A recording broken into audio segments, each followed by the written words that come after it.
Сәлем достар, сіз Келіншектің арнасына қош келдің. Бүгінгі видеода біз сіздермен бірге қыш ыдыста дайындалатын тағам әзірлейтін боламыз. Тағамға қажет заттардың барлығы толық описаниеде жазылған, қарап шықсаңыз болады. Ең алдымен картопымызға тұзымызды саламыз, үстіне кетчуп, майонезімізді саламыз. Дәміне қарата қара бұрыш және де ұнататын кез келген дәмдеушімізді саламыз. Оның үстіне сәбізімізді және де тәтті бұрышымызды саламыз. Мен тауық етін қолданғалы жатырмын. Сіз өз қалауыңызша сиыр етін, қой етін қолдансаңыз болады. Мен сиыр етімен де жасап көргенмін, өте дәмді шығады. Барлығы біркелкі болғанша араластырамыз.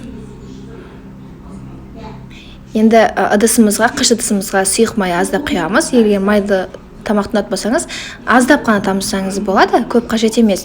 Және де картопыңыз сулы әдемі болу үшін 3-4 қасық су құйсаңыз болады әрбір ыдысқа. Картопымызды ыдыстарға бөліп теңдей саламыз. Менде 6 ыдыс. Қақпақтарын жауып, пешке 200 градусқа 45 минут 1 сағатқа жібереміз. Сонымен тағамымыз дайын. Сіз оны осылай қыш ыдысымен бірге ұсынсаңыз болады, ол ыстықтығын сақтап тұрады. Немесе тарелкаға салсақ болады. Мен қалай шыққанын көрсету үшін сіздерге тарелкаға салып көрсеткелі жатырмын. Үстіне сыр немесе укроп салсаңыз болады. Сырды қыш ыдыстың ішіне салсаңыз да болады. Ол кезде ол өзінен өзі еритін болады. Мінекей, қазір мен сырды салдым. Мені салып жатырмын, одан кейін қазір сіз оның ерігенін көресіз.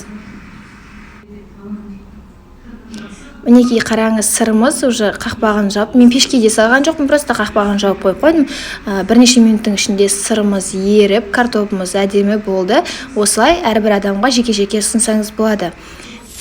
Сіздермен бірге болған мен Құралай. Келесі видеоблогта жүздескенше, және де келесі видеода қандай тағам түрін үйренгілеріңіз келеді, міндетті түрде комментарийға қалдыра кетіңіздер. Алдағы уақытта видеолар өте көп болады. Келесі видеода жүздескенше.